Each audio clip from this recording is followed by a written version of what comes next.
coming through again with episode 3 of this little mini series that I got going on. And if you haven't watched the other two, the series itself is Re-humanizing Hiring, the truth about talent and test, right? First episode, I talked about the broken lens of hiring. Episode 2 talked about when good people fail bad tests. And today we are going to be talking about the leadership trap of replacement culture. So come on in, have a seat, and chat with me for a little bit.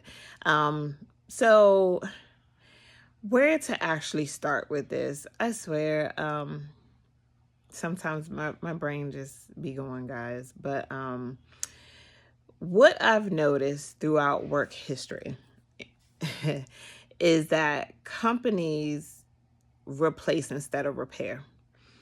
And what I mean by that is that it's been shown, at least to me, and what I've seen people go through, is that companies will be so quick to replace you versus repairing, right?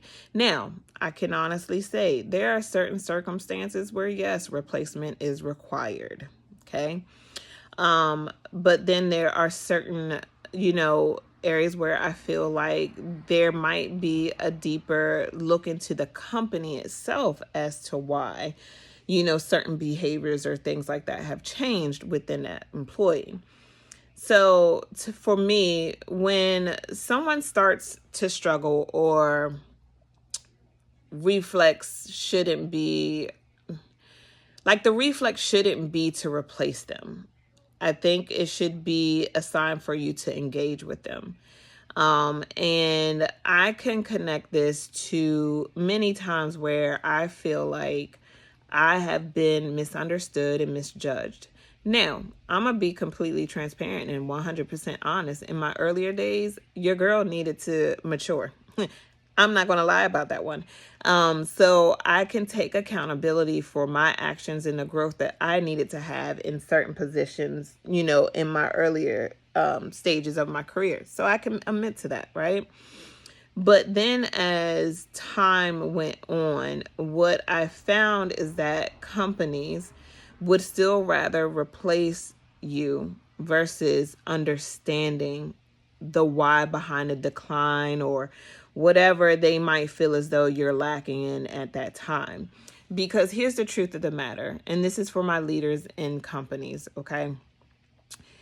You hired this individual for a reason. You thought they could handle the job. They came in. They probably did show you that they could handle the job. They probably performed very well. They probably at times went above and beyond, was a stellar employee, for time and times. And then all of a sudden, you started getting pushback. You started getting the lack. You started receiving, negativity, right, from this individual. And for me, it surprises me how many companies will not sit back and say, what happened? What shifted? What's going on, right? You don't really get that often at all. What you do get is where companies will claim that they want to understand and things of that nature. But when they start hearing the hard truth that a lot of the decline from that employee that you at one point in time thought, was this excellent employee, good employee, whatever the case may be, when you start hearing that it's because of the culture, the environment in the company, you have a tendency, when you start to hear that, you have a tendency to out that person even more, where you start to want to just say to yourself, it's easier to replace them than me fix the problem with myself or fix the problem with my company. And I found this too often, especially with me, if I can give my own accounts, was from the last 2 employers that I had. One in where I could say it was a combination of both. Part of it was, me needing to mature and grow, but also some of it was coming from them as well, right? Them not knowing how to help me grow, help me mature, or wanting to put in that effort to do so. They found that it would probably be a lot easier just to replace me, get someone else in there. But what I've also found out is that a lot of times even when companies do that, they wind up in the same position again. So, leaders, ask yourself, if it's a common theme that your culture is bad and that some of your really good employees start declining in their job performance, you need to really have a come to Jesus with yourself. That's what I can say. But I feel like this is something that needs to be spoken about, because you go through all these processes with hiring, like I've been talking about with assessments, and that's if you utilize them. You got to go put up an ad. You got to filter through these resumes. You got to do all this. You put in all this effort to try to replace someone where you're either more than likely going to come out paying that new person more just to get the same results eventually.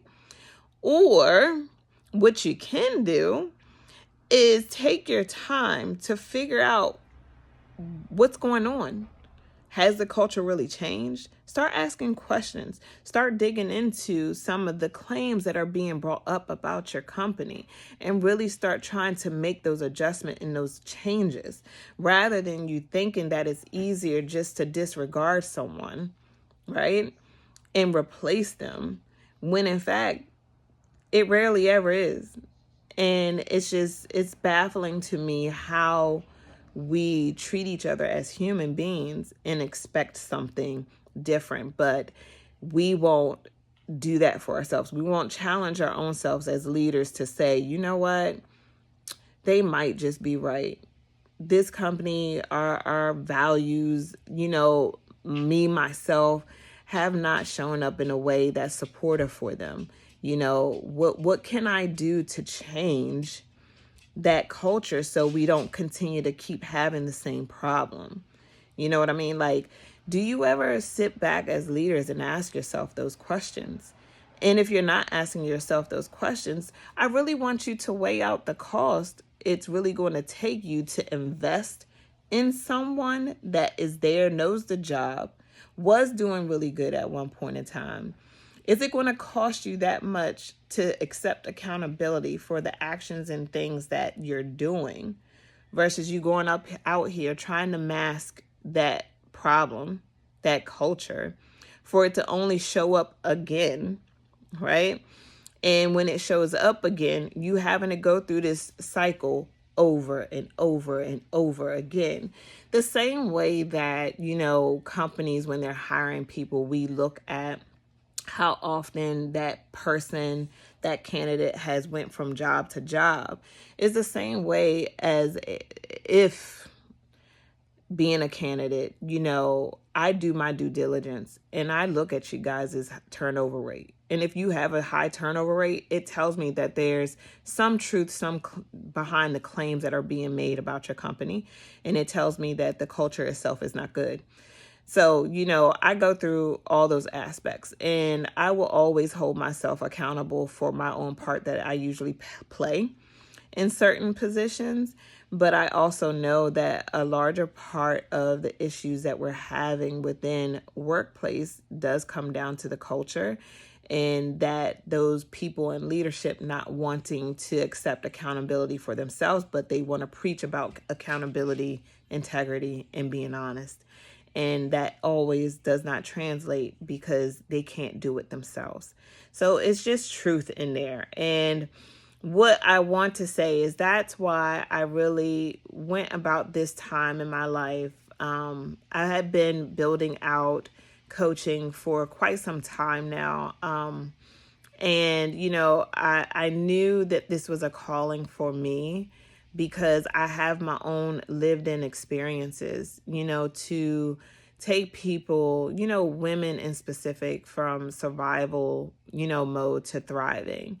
And every day I'm learning new ways to continue to keep thriving, keep elevating, but also just from a business aspect of it, I do have certain knowledge because of all the experiences that I lived in work wise and the levels that I was at, to where business wise, my coaching perspectives on it could really help you, could really get down to the nitty gritty of it all. And if you want to change the culture about the environment when it comes to companies and your company in particular, the burnout, the morale, and belonging as leadership, it is leadership's blind spots.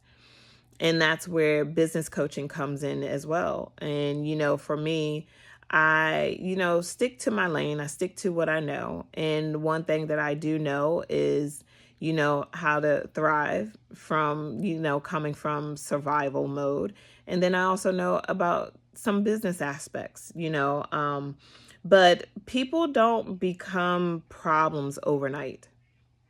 And you have to understand that, and you have to see that and know that they become unseen by leadership, and that's a problem, a bigger problem in itself. But this is really something, for my leaders, people in leadership roles, and for my companies.